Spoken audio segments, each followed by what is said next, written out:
and you're gonna see that game over screen a lot if you play this game.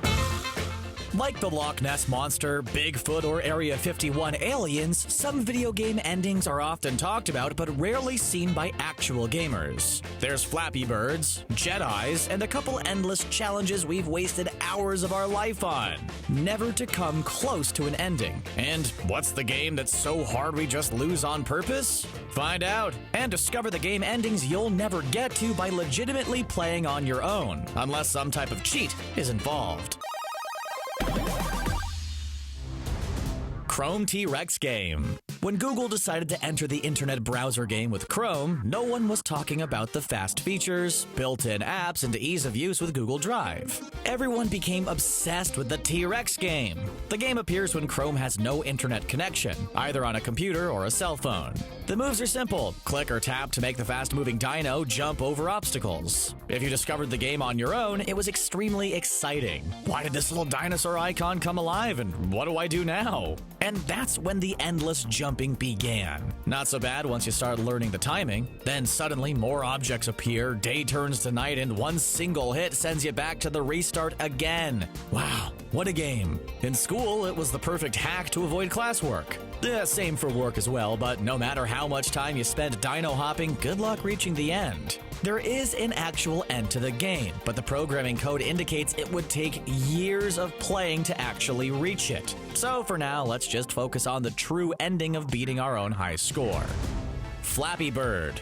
On paper, or in the app description, the game sounds simple. Guide the cute little bird past some pipes using your finger to tap away. Well, back in 2013, when Flappy Bird was first released, we all tested the true strength of our cell phone screens as we tapped, and that dang bird just wouldn't fly. The game was infuriating and addicting at the same time, creating a combination of frustration and determination that still comes boiling to the surface when you think about it. What tempted us to play even more? The viral video where a guy reached level 999 and Mario popped out of one of the pipes. Turns out, that was a fake modded scene. The truth? There is no true ending to Flappy Bird. The game goes on and on and on until you lose. And if you thought Flappy Bird was frustrating, good luck trying one of the knockoffs like Flappy Bees or Tap Tap Flap Red Bird. The rushed apps are even harder and feature more glitches.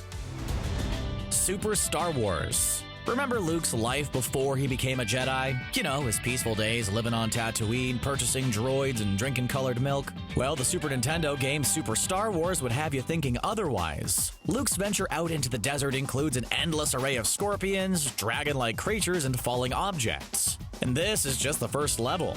Super Star Wars is a bombardment of endless battles, constant finger-tapping, and a whole world of Star Wars you would hardly recognize. You're better off sitting through the whole prequel trilogy again than attempting to get through this game. If you're ever able to make it past the lava monsters or bosses who were never part of the real Star Wars canon, good luck navigating a ship on the Death Star. The final moments match the movie, but the tunnel Luke flies through on the Death Star feels endless as he tries to reach his target. Ships come from every direction and your health drops down within seconds. If you do manage to reach the end, there's 2 more Super Star Wars games waiting for you, with even harder challenges and levels. The whole franchise took side-scrolling action to an entirely new level, making Mario feel like a breeze. Silver Surfer. Sometimes superhero games feel a little unfair. Superman has so many powers, game developers just have to toss random kryptonite into the mix. And then there's the Silver Surfer game for the NES. The game that took away a child's dream of ever being a superhero, or a professional gamer. Who wouldn't want to play a game where you play an all-silver hero who rides an intergalactic surfboard? Well, just after one level, you learn why.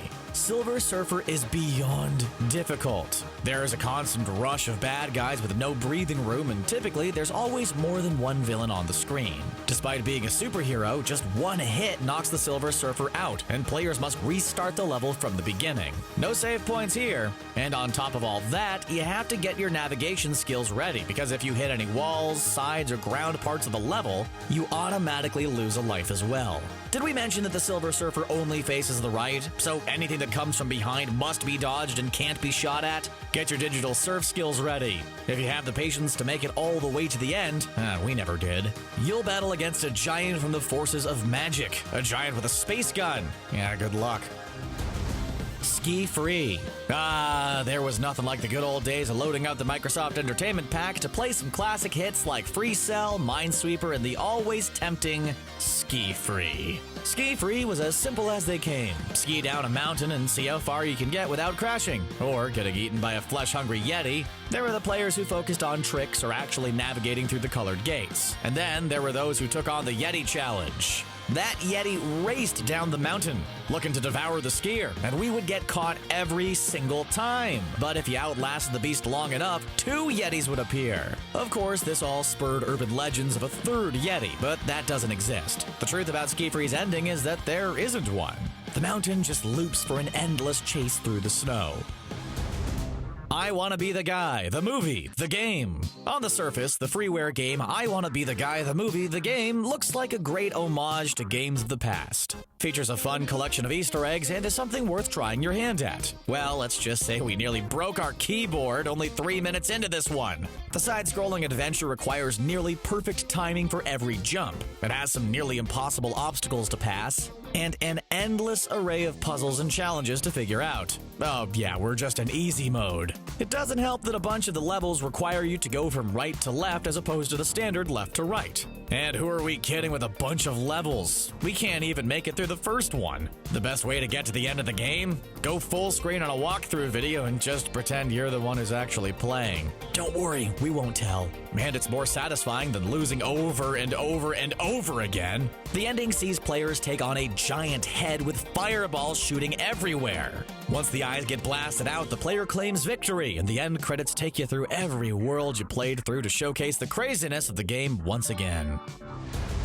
Battletoads. Battletoads. The side-scrolling action isn't too bad early on, but once you start getting used to the endless array of bad guys, the game completely switches things up on you and has the toads rappel down a deep shaft with your only attack being drop kicks. Nothing worse than swinging across right into an enemy so you have to start the level all over again. We've probably played the first couple levels so many times that we look like masters of the game, but the ruse is quickly up once we get a few levels in. The level designs and mechanics are brilliant. We just don't appreciate all the hand pain we suffered from gripping those rectangular NES controllers so hard. In the end, you have to make your way up a massive space tower to defeat the main boss, the Dark Queen. Once the Dark Queen gets defeated, we get the true ending we all wanted. A celebration with junk food and soda.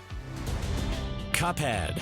Cuphead is designed to look like a classic Mickey Mouse cartoon on steroids. Players navigate the animated side-scrolling world as a cup who shoots bullets from his fingers. While notoriously tough, plenty of players have made it to the final boss. It just takes hours and hours of dedication to reach it. And don't think you can just flip on easy mode and skate on by to see those cups have a happy ending. If you're in easy mode, you can play through a majority of the levels but get cut off from any type of boss battles. Once a player collects all the soul contracts in the game, you reach the devil and refuse to hand those bad boys over to initiate the final fight. The devil sends a non-stop onslaught of minions towards the cup, before growing in size and turning the battle into a fight for survival on a floating platform.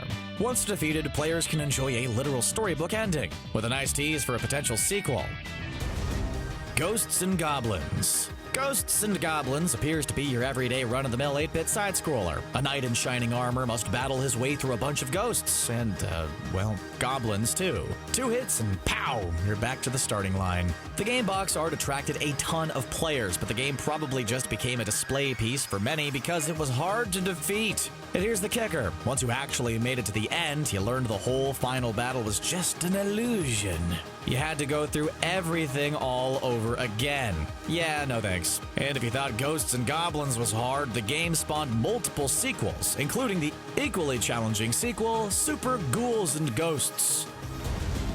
Darkest Dungeon. Darkest Dungeon is tough with a capital T-O-U-G-H.